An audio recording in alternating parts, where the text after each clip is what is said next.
안녕하세요. 투자하는 김상사입니다. 시작하기에 앞서 제가 현재 무료로 배포 중인 전자책이 한 권 있어요.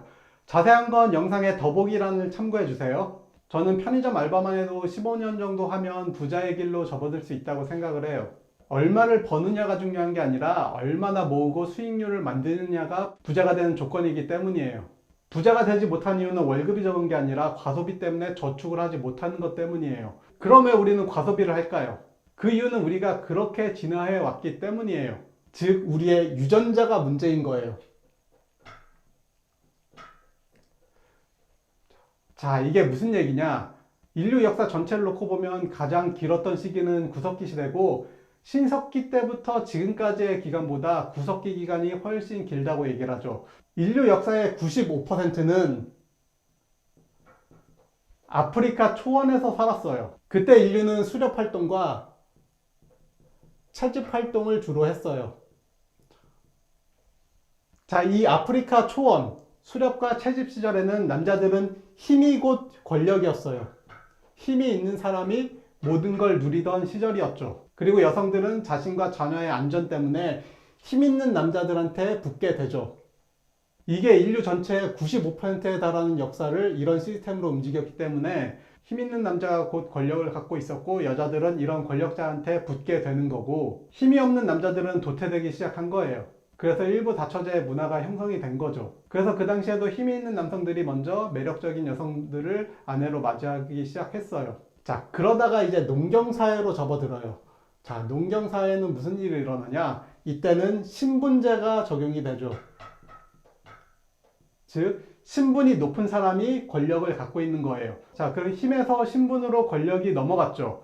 이때도 여성들은 자신과 자녀들의 안전을 위해서 힘이 있는 권력자들한테 붙기 시작했고, 그래서 왕이 후궁들을 정말 많이 거느리고 있고, 귀족들이나 양반들이 첩을 많이 두고 있고, 일반 평민들은 일부 일처제가 적용되고, 아예 도태되는 남성들은 결혼을 하지 못했죠. 자, 그 다음에 현대 자본주의. 사실 자본주의랑 산업혁명의 역사랑 거의 비슷한 수준인데 겨우 300년 정도 지났어요. 자, 그럼 지금의 권력은 사실 돈에서 나와요.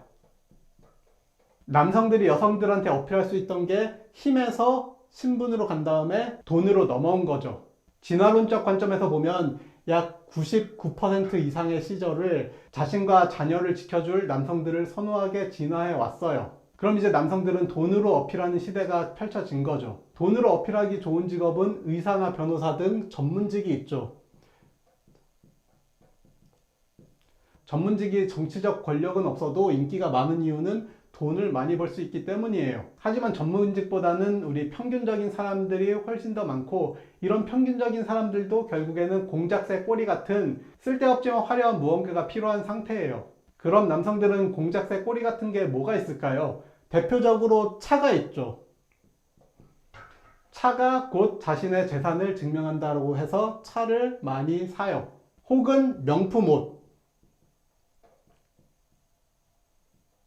뭐 지갑, 시계, 뭐 최신 핸드폰,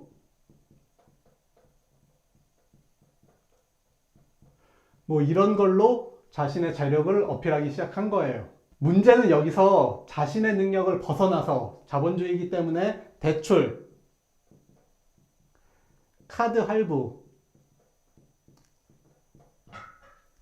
이런 자신의 능력을 벗어난 소비로 자신을 포장하기 시작했어요. 그럼 여성분들은 어디에 과소비를 하냐? 역사적으로 더 매력적인 여성이 더 힘이 있거나 신분이 높은 사람들한테 선택을 받아왔고, 결국에 이런 사람들한테 매력적이게 보이는 건 아름다움을 뽐내는 거예요. 그래서 여성분들이 화장품,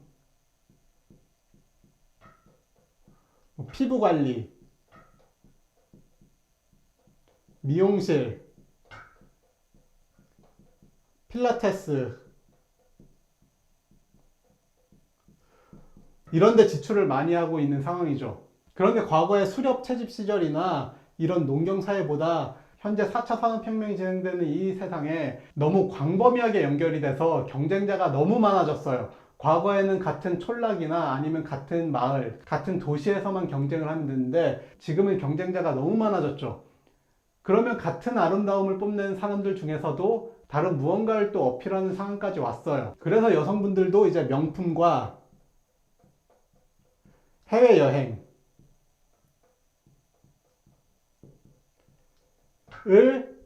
SNS에 공유하기 시작한 거예요. 자, 이게 50년대부터 90년대까지 결혼하셨던 분들은 해당이 없던 게, 이때는 중매나 이제 선을 보면서 맞상 같은 걸 보면서 결혼을 했기 때문에 이런 과소비로 자신을 어필할 필요가 없었던 시대예요. 그래서 저희 부모님 세대들은 이런 과소비를 하지 않고 지금 저희처럼 과소비하는 걸 이해를 잘 못하시는 분들이죠. 자, 그럼 이런 두 남녀가 만나면 어떻게 될까요? 일단 결혼식을 굉장히 성대하게 해요. 돈을 많이 써가면서 결혼식과 신혼여행을 무조건 해외로 가죠. 지금부터는 서로에게 어필하는 게 아니라 이제 사회적 지위, 사회적 지위를 인정받고 싶어 하는 심리가 작용을 해요. 그리고 신혼집도 당연히 아파트에서 시작을 해야겠죠. 최근 뉴스를 보니까 신혼부부의 74%가 아파트에서 시작을 한다고 해요. 우리 부모님 세대는 이런 게 없었기 때문에 대부분 월세, 단칸방, 사글세 이런 데서 시작을 해서 과소비 없이 돈을 모아가면서 아파트를 사고 집을 사면서 지금의 자산을 형성하신 거예요. 근데 이 아파트를 전세, 월세로 들어간 경우가 대부분이죠. 그럼 이 전세는 어느 정도 수준에서 맞추냐? 부부 합산 소득,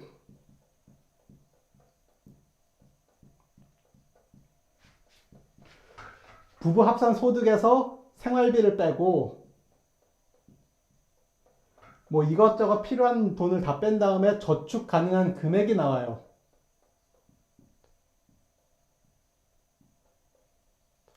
이 금액을 전세대출 이자로 몰빵을 하는 거죠. 그러면 상당히 좋은 퀄리티의 아파트에서 살 수 있고 혹은 좋은 동네에 가서 살 수는 있는데, 저축 금액을 이쪽으로 몰빵하니까 저축하는 저축 금액이 없어지는 거죠. 그러다가 이런 게 다 부질없다고 느껴질 때 애가 태어나고, 아이가 태어나면서 돌이킬 수 없는 강을 건너기 시작하는 거예요. 지금 2030 세대가 부모님 세대보다 가난한 이유는 월급이 적어서도 아니고 경제 성장률이 떨어져서도 아니고 집값이 비싼 것도 아니고 그냥 우리가 과소비를 많이 해서, 부모님 세대보다 과소비를 정말 많이 해서 가난해진 것 뿐이에요. 20대 후반이나 30대에 결혼하신 분들은 뭐 SUV를 많이 뽑으시는데 혹은 카니발도 많이 뽑으시고, 저희 부모님 세대 같은 경우 세피아, 지금의 K3 포지션인데 이 K3 갖다가 자녀 3명을 충분히 케어했어요. 그래서 살아가는 대로 생각하면, 즉 우리 유전자가 시키는 대로 살아가면 우리 유전자는 수렵 채집 시절에 형성이 된 거고 잘해봐야 농경시대 신분제에서 생성된 DNA를 가지고 있어요. 그래서 300년밖에 안 된 이 현대 산업시대에 전혀 맞지 않는 DNA죠. 그리고 이 시대의 DNA는 특징이 하나 있어요. 죽을 때까지 일해야 돼요.